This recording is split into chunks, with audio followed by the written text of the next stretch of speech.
AITA for inviting my wife's younger boyfriend after her cruel 30th anniversary toast.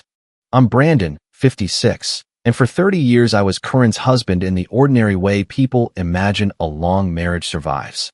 We drank coffee from the same two chipped mugs every morning. We argued about the thermostat. I made Sunday pancakes long after our children were grown because Leah and Simon still showed up expecting them. For most of my life, those routines felt like proof that we had built something durable. By the end, they were mostly props. Corinne had not always been cruel. That mattered because people later asked me why I stayed quiet for as long as I did. The easiest answer would be that I was weak or afraid of being alone. The honest answer was that I remembered who she had been. When we were younger, Corinne could turn a dull evening into something worth remembering.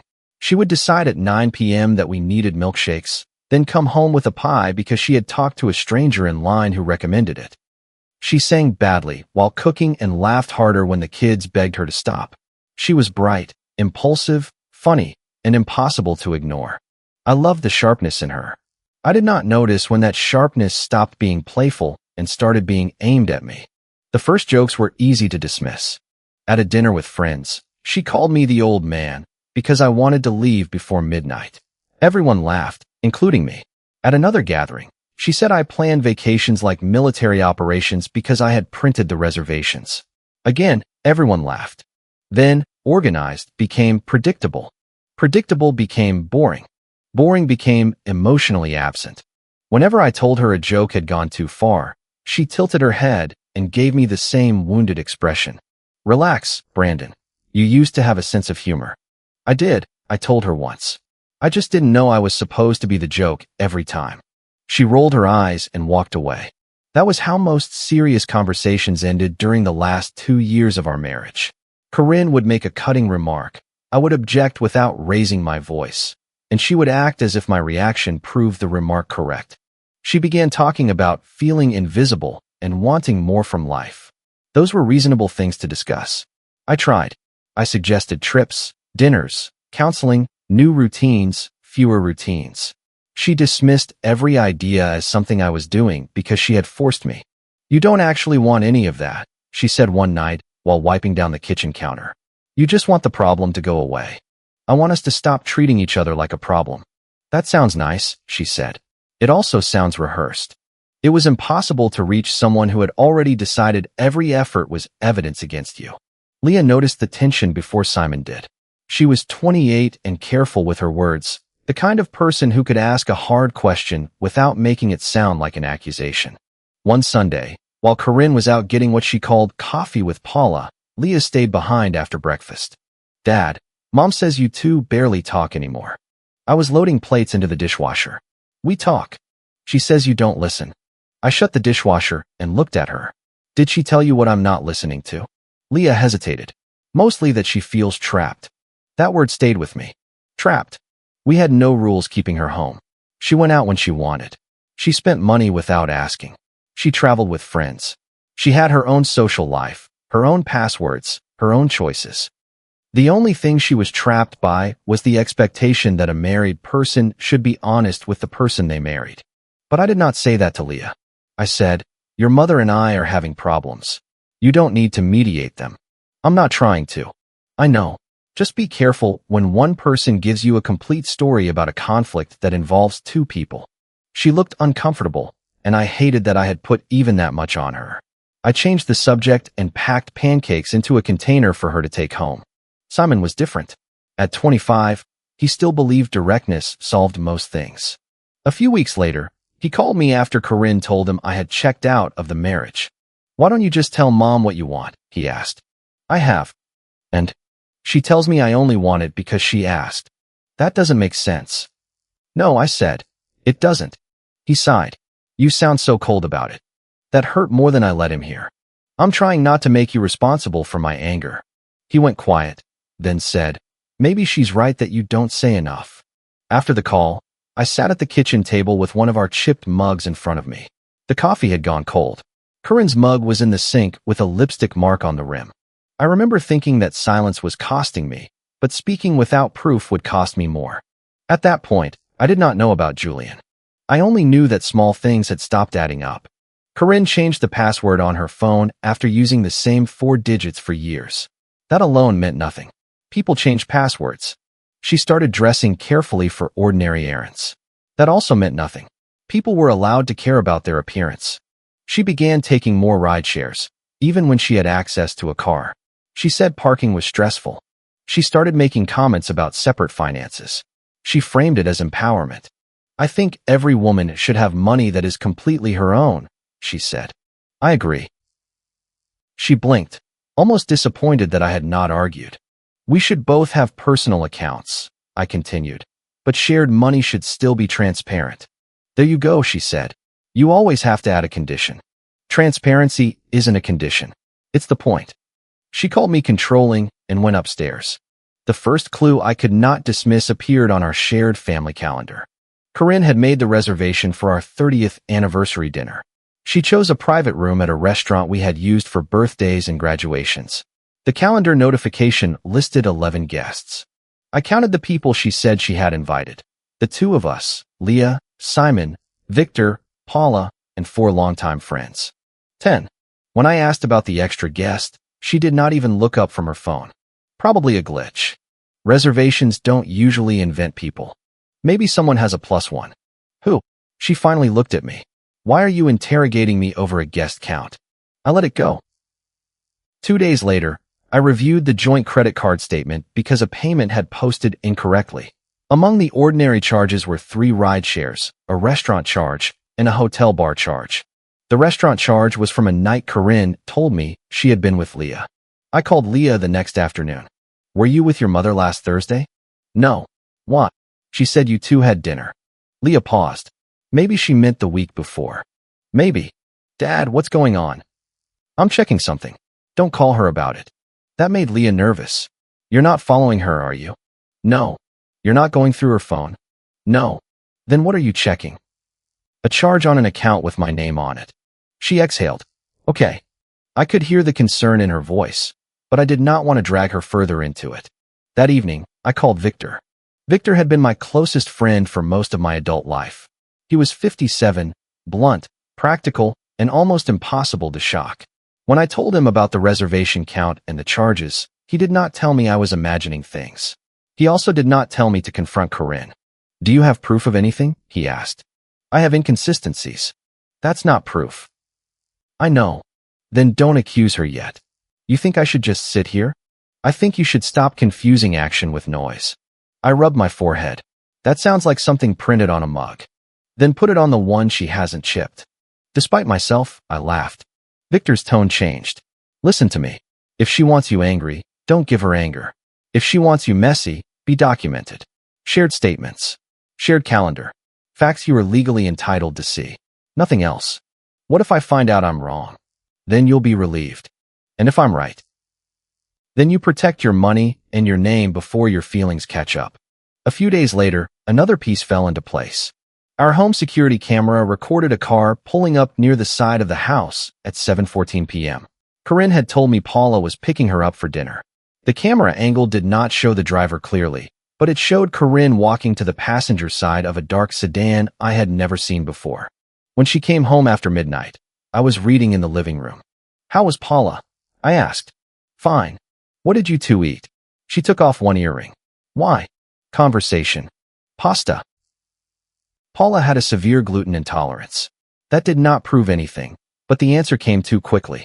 I watched Corinne walk upstairs, one hand already reaching for her phone. The next morning, I pulled recent bank statements. I found several transfers from joint savings into an account I did not recognize. None of them was large enough to trigger an immediate alarm. Together, they added up to enough money that the pattern could not be accidental. When I asked Corinne whether she had moved funds, she looked offended. I moved some of my money. It came from joint savings. Half of that is mine. Half of a marital account is not the same as taking whatever amount you choose without telling me. She crossed her arms. This is exactly why I need independence. No, this is why we need records. You always make everything sound like an audit. And you make every question sound like oppression.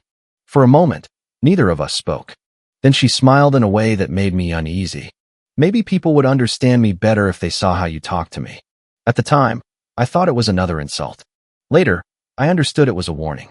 The voicemail came 3 days before the anniversary dinner. Corinne called while I was outside. By the time I saw the notification, the call had ended. A minute later, my phone showed a voicemail. At first, all I heard was movement and muffled voices. I assumed she had called by accident. I almost deleted it. Then I heard her say my name. Paula's voice came next. Corinne, are you sure Julian should be there? My hand tightened around the phone. Corinne laughed softly. He needs to see that I'm serious. And Brandon? He'll do what he always does. He'll try to control the room. That's not what I asked. There was a clink of glass. Then Corinne said the sentence that ended the marriage for me before any lawyer ever filed a document. If he loses it tonight, everyone will finally understand why I had to move on. Paula sounded uneasy. That feels planned. Of course it's planned. I'm not walking into this unprepared. What if he doesn't react? He will. 30 years, in front of the kids, with Julian there? He'll lose it. The recording ended. I listened to it twice. Not 10 times. Not all night. Twice. The affair hurt. I will not pretend it did not. Even before I knew who Julian was, I understood what his name meant. But the affair was not the part that made my hands go cold. Corinne had not simply decided to leave. She was preparing an audience. She wanted witnesses. She wanted our children to see me explode so that every lie she had already told them would look true. She needed me to become the villain before she introduced the replacement. I called Victor. He came over that evening. We sat at the kitchen table while Corinne was out. I played the voicemail once. Victor's jaw tightened. Do not confront her tonight, he said. I know. Do you? Yes. Because this is the part where a reasonable man convinces himself he deserves one unreasonable hour. I looked at him. She invited him to our anniversary. I heard. She wants me to perform for her. Then don't. What am I supposed to do? Smile. No. You're supposed to prepare. The next morning, I contacted a family legal advisor I had met through a mutual acquaintance years earlier. I did not ask how to destroy Corinne. I asked what I could legally do to protect myself. The advice was clear. Do not drain accounts. Do not hide assets. Do not threaten Corinne or Julian. Do not make verbal financial agreements during an emotional confrontation. Document transfers, preserve records, and move future communication about separation and money into writing. Do not punish, the advisor told me. Protect. Courts understand documentation. They do not reward theatrics.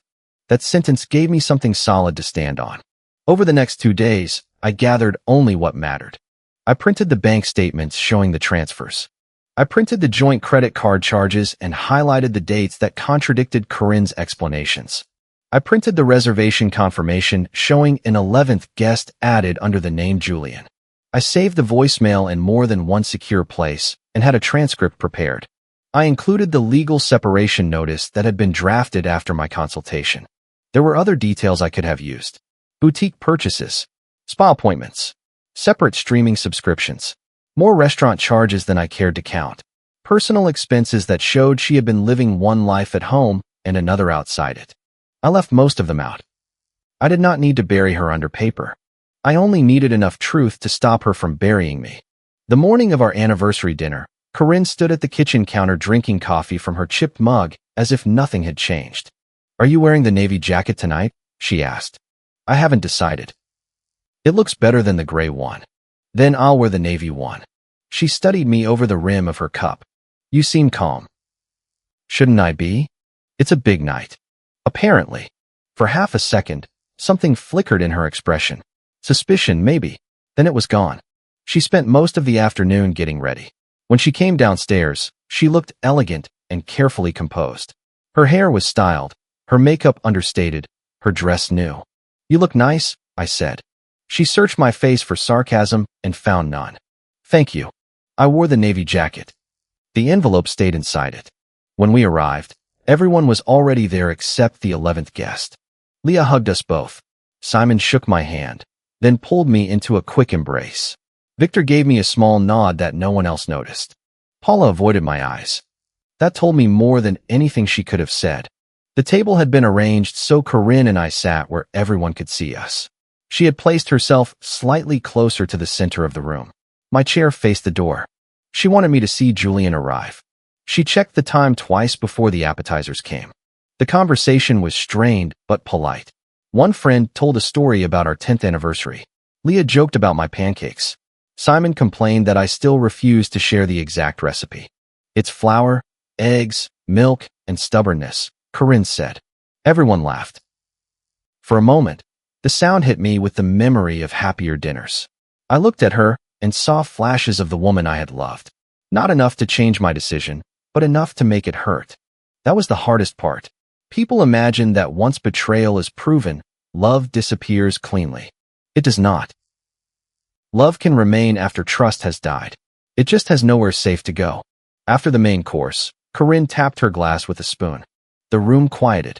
She smiled at our children first, then at our friends, then finally at me. When you've been married for 30 years, she began, people assume the number itself is the achievement. Her tone was warm, almost tender. They see the photographs, the holidays, the traditions. They see loyalty. They don't always see what it costs to become the safe choice in someone else's life. Leah shifted in her chair. Simon looked at me. Corinne continued. I gave 30 years to being dependable, to being a wife, a mother, the person who kept showing up. And I'm proud of that. But I also think there comes a time when a person has to ask whether showing up is the same as living. No one moved. She had practiced this. Every pause was placed carefully. I want to feel like a person again, she said. Not a habit someone kept because it was easier than changing. I waited. Then she lifted her glass. 30 years made me loyal, not alive. Maybe I deserve someone who still has a pulse. The silence afterward felt physical. Paula stared into her wine. Leah's face went pale. Simon pushed back slightly from the table. Victor did not look at Corinne. He watched me. I set down my fork. Are you sure this is how you want to do this? I asked. Corinne's eyes brightened. She had been waiting for that question. Yes, she said louder now. I am. I'm tired of shrinking myself for a man who got old and called it loyalty. One of our friends whispered, Corinne. She ignored him. You got comfortable, Brandon. You stopped seeing me. You stopped wanting anything. You made this marriage feel like a waiting room. And then you acted like I should be grateful for the chair. She was not talking to me anymore. She was talking to the witnesses. I looked around the table. At Leah's embarrassment. At Simon's anger. At Paula's guilt. At Victor's steady expression. Then I looked back at Corinne. Then I won't stand in the way of the life you already started planning. Her smile faltered. It was the first unscripted moment of the evening. What does that mean? She asked. It means exactly what I said. Don't do that. Do what? Talk in these little cold sentences like you know something everyone else doesn't. Before I could answer, the private room door opened. A man stepped inside carrying a bouquet of white flowers. Julian was younger than I expected. 34, I later learned. He wore a fitted jacket and the expression of someone who had rehearsed confidence in the mirror. He saw Corinne first. Then he saw me. Then he saw our children. His steps slowed.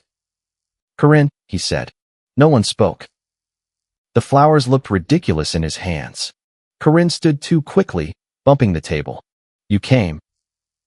Julian glanced at me. You said. I know what she said. I told him. His expression changed. Corinne turned toward me. Brandon, don't. I reached inside my jacket and removed the envelope. You showed up right on time, I said to Julian. Not for her new beginning. For the truth. Simon stood halfway out of his chair. Who is this? Corinne looked at him. Sit down. No. Who is he? Julian lowered the flowers. Corinne told me this was already settled. Leah looked from him to our mother. What was settled? I placed the envelope on the table. I was invited here tonight to be embarrassed, I said. I'm choosing not to play that part. Corinne's face tightened. You are being dramatic. No, I'm being specific. I opened the envelope and removed a small stack of papers. Not every receipt. Not every suspicion. Only the pieces that mattered. The reservation includes Julian as the 11th guest. He was added days ago. The transfers from our joint savings began months ago. The rideshare and restaurant charges match nights. Corinne said she was with Leah or Paula. And 3 days ago, Corinne accidentally left me a voicemail. Paula closed her eyes. Corinne looked at her. You told him? Paula shook her head. No. I didn't need her to, I said. You forgot to end the call. Corinne's mouth opened, but nothing came out. I did not play the recording for the entire room. I did not need to hear that sentence again, and I did not want our children to hear their mother's voice saying it. I read one line from the transcript. If he loses it tonight, everyone will finally understand why I had to move on. The room went completely still. Simon sat down. Leah's eyes filled, but she did not cry. Julian turned to Corinne. You said he knew. Corinne looked around the room as if searching for the version of events she had prepared. This is being twisted. I slid the transcript across the table. Read it. She did not touch it. This is exactly what I mean, she said. Her voice trembled. You turn everything into punishment. I kept my voice level. I did not invite your affair partner to our anniversary. He is not. Julian interrupted her. You told me you were separated in everything but paperwork. Corinne looked at him sharply. We are. No, I said. You were planning to separate. You just wanted me to damage myself first. She pointed at the documents. And what is this? You came prepared to humiliate me. You made this public because you thought I'd break. I made it honest because I finally didn't. Her eyes filled with tears. For years, tears had been the moment when I softened. Sometimes because I loved her. Sometimes because I wanted peace. Sometimes because I was tired. That night, I did not accuse her of faking them. I also did not rescue her from them. Leah spoke first. Mom, how long has this been going on? Corinne wiped beneath one eye. It's complicated. That's not a length of time. Leah, please. Did you use me as your excuse? Corinne's silence answered before her words did. I never meant to involve you. You told Dad you were with me. I was trying to avoid conflict. Leah stared at her. By making me your alibi? I knew you wouldn't understand. No, Leah said. You didn't ask me to understand. You used my name without telling me. Simon looked at Julian, then at Corinne. So every time you told me Dad was checked out, you were already seeing him? Corinne pressed a hand to her chest. Your father was checked out. That's not what I asked. Simon, lower your voice. His jaw tightened. You let me blame him. I told you how I felt. You guided me straight to the conclusion you wanted. Julian set the flowers on an empty chair. I didn't come here to be part of whatever this is. Corinne turned on him. You knew I was married. I knew what you told me. You knew enough. Yes, he said. I knew enough to make a bad decision. I did not know you were staging this. She looked stunned, as if even he had violated the script. Paula finally spoke. Corinne, I thought you said Brandon already understood. He did understand. I looked at her. I did not even know Julian's name until your voicemail. Paula's face went red. I didn't know that. Corinne laughed once, a sharp, frightened sound. So now everyone gets to act innocent?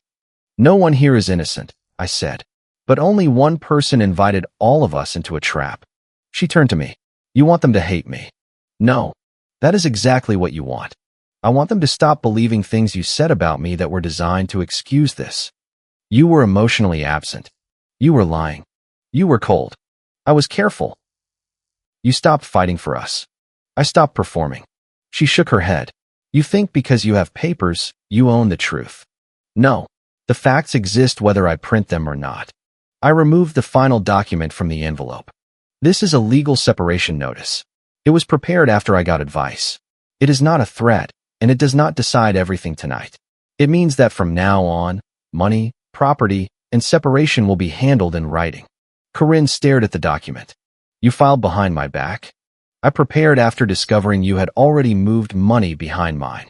That money was mine. Then the records will make that clear. You are freezing me out. No. Necessary shared obligations will still be handled.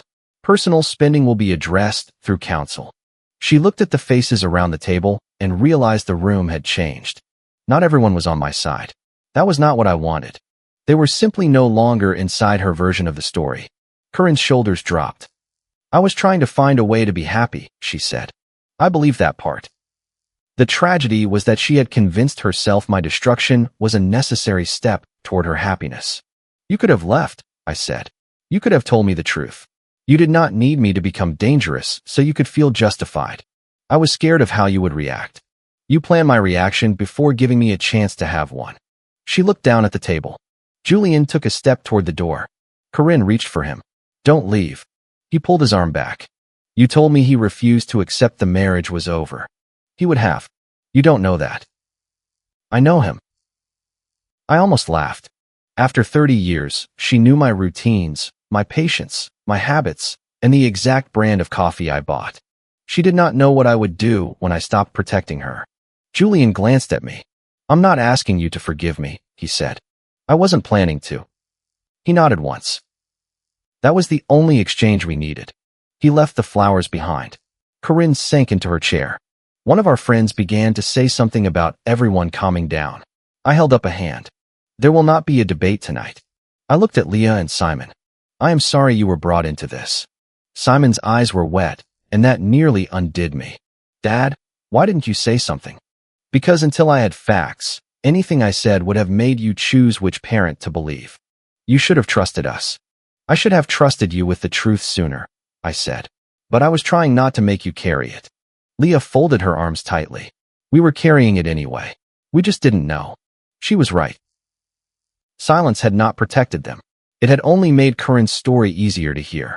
I put the papers back into the envelope except for the separation notice, which I left in front of Corinne. "Thank you all for coming," I said. Corinne looked up. "You're leaving me here?"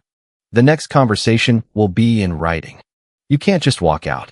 "For once," I said, "I can." I did not storm out. I did not knock over a chair or slam the door. I took my coat, thanked the server outside the room, and left. Victor followed me to the parking lot. For several seconds, neither of us spoke. Then he said, "You did better than I would have." "That doesn't mean I did well." "You did what was necessary." I looked back at the restaurant entrance. I wanted her to admit it. She did. No, she admitted only what she couldn't deny. That may be all you ever get. The truth of that settled heavily.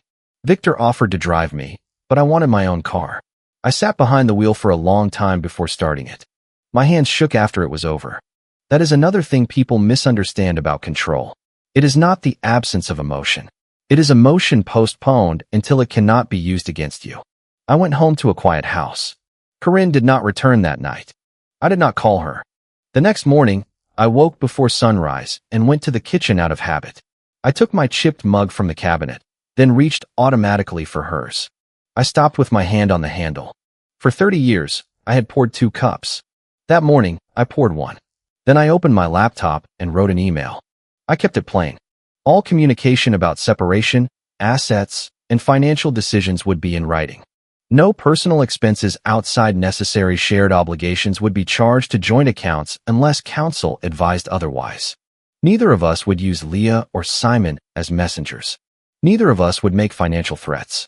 If false statements were made about me, I would correct them with relevant facts and nothing more. I attached contact information for counsel and a copy of the notice. I read the email twice, removed one angry sentence, and sent it. Corinne replied 4 hours later.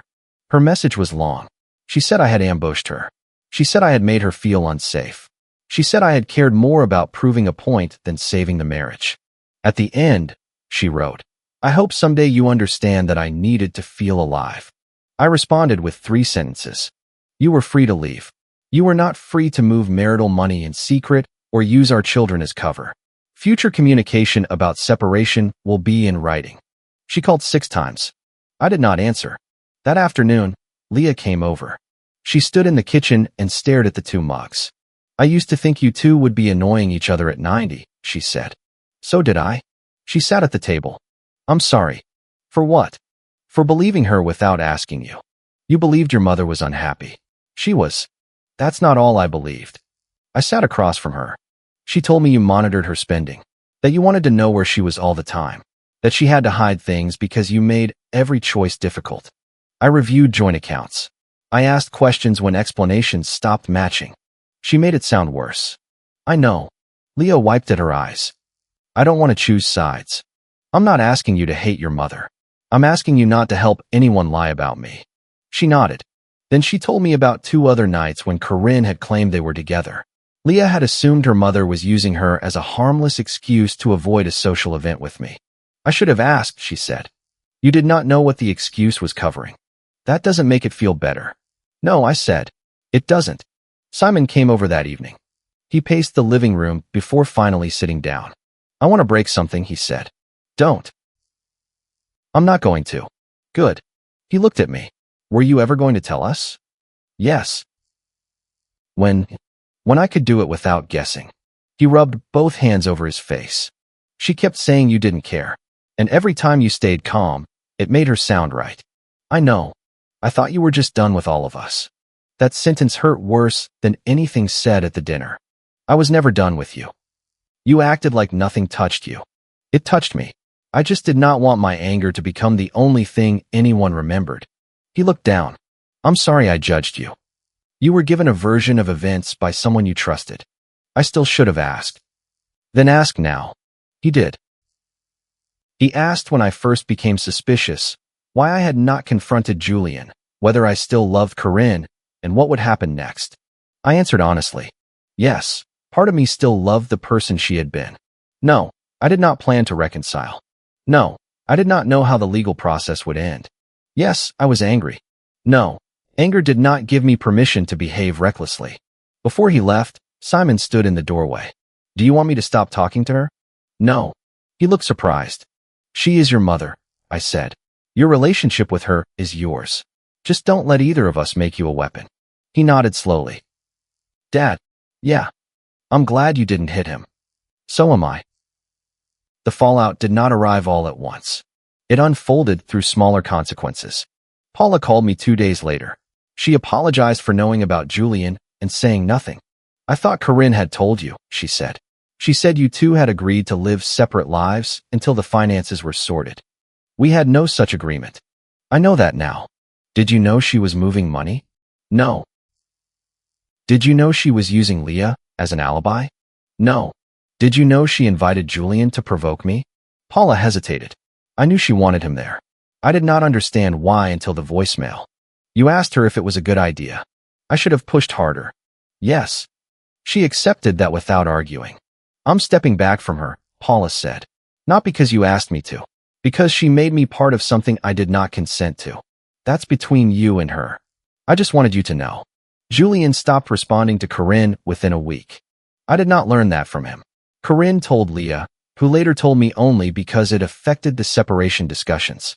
Apparently, Julian had believed he was entering the final stage of a marriage that had already ended emotionally and practically. He knew he was involved with a married woman, so I did not see him as innocent. But he had not realized he was also being used as a prop. He sent Corinne one message saying he would not continue while lawyers and family conflict were involved. Then he blocked her. The flowers from the restaurant were still sitting in our house when Corinne finally returned 3 days after the dinner. She had brought them home. I found them in a vase on the dining table, already beginning to droop. Corinne was in the kitchen. She looked exhausted. Did you have to tell the kids about the money? She asked. I told them enough to correct what you told them about me. You enjoyed it. No. You expect me to believe that? I do not need you to believe anything anymore. She flinched. You're acting like 30 years meant nothing. They meant enough that I stayed through things I should have confronted sooner. I was unhappy. I know. You never changed.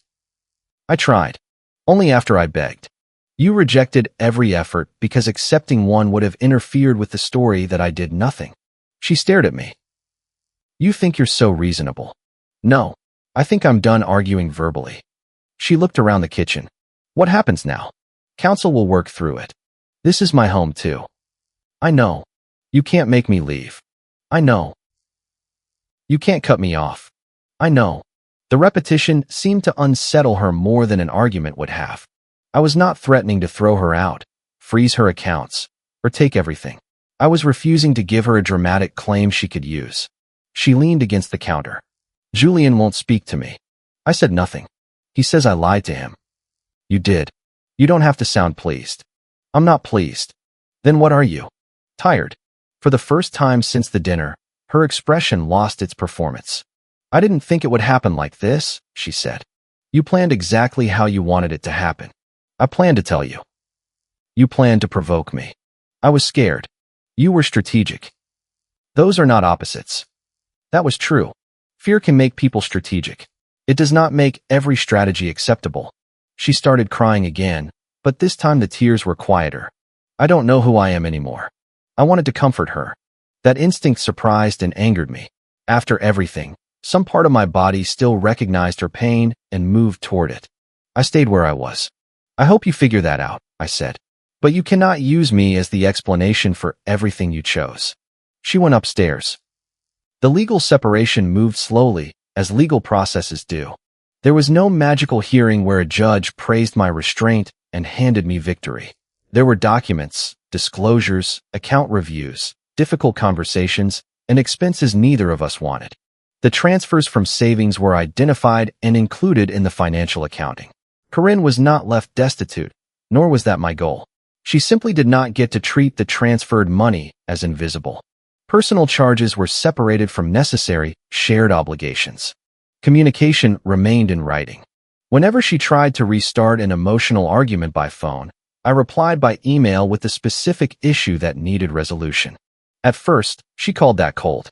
Later, she called it unfair. Eventually, she used the same system because it prevented both of us from rewriting conversations afterward. Our friends did not all abandon her. Some believed private marital failures should not have been exposed at dinner. I understood that criticism. What changed was that no one laughed when she called me boring anymore. The room did not turn against her because I asked it to. It changed because everyone had finally heard what she sounded like when she thought I was powerless. Leah continued speaking to both of us, but she stopped accepting vague statements. When Corinne said I was trying to ruin her financially, Leah asked for the exact decision she meant. When Corinne could not provide one, Leah ended the conversation. Simon took longer to calm down. He avoided Corinne for several weeks, then agreed to meet her for lunch. He told me afterward that he had not forgiven her, but he wanted to hear whether she could take responsibility without blaming me. Could she? I asked. Not the whole time. That may take a while. Do you think she'll ever do it? I don't know. I had stopped making predictions about Corinne. Victor remained exactly as he had always been. One Sunday morning, he showed up while I was making pancakes for Leah and Simon. He looked at the batter and said, "You still won't give them the recipe? There is no secret recipe. Then why do they keep asking?" Tradition. He leaned against the counter. You know, tradition is how people hide dysfunction. I pointed the spatula at him. Get out of my kitchen. For the first time in months, I laughed without feeling guilty. The house changed gradually. Corinne and I lived separately before the legal separation was complete. Some of her things disappeared from the closet. Her mug stayed in the cabinet for a while. One morning, I took it out. I did not smash it. I did not throw it against a wall or leave it dramatically on her doorstep. I wrapped it in newspaper and placed it in a box with other things she had asked to collect. That felt more final than the dinner. 30 years could not be reduced to one affair, one toast, or one envelope. There had been birthdays, losses, jokes, children, ordinary kindnesses, and thousands of mornings when neither of us imagined ending this way. I did not regret all of it. I regretted how long I believed patience and loyalty were the same as silence. The worst part was never that Corinne wanted to leave. People fall out of love. People change. Sometimes a marriage ends before either person is brave enough to say it aloud. The worst part was that she needed me to become the villain so she could leave without guilt. She did not trust the truth to justify her choices, so she tried to manufacture a version of me that would. For years, I protected her from the consequences of her jokes, her insults, and her half-truths because I thought preserving the family image was an act of love. It was not. It was permission. The separation was still painful. The children were still hurt. Corinne still had to build whatever life came next, and I had to learn what my own days looked like without organizing them around her moods. There was no victory in ending a 30-year marriage. There was only a point at which dignity became more important than appearances. I didn't punish her for leaving. I stopped rewarding her for humiliating me on the way out. If you like the stories, don't forget to leave a comment and support the channel by subscribing. See you in the upcoming stories.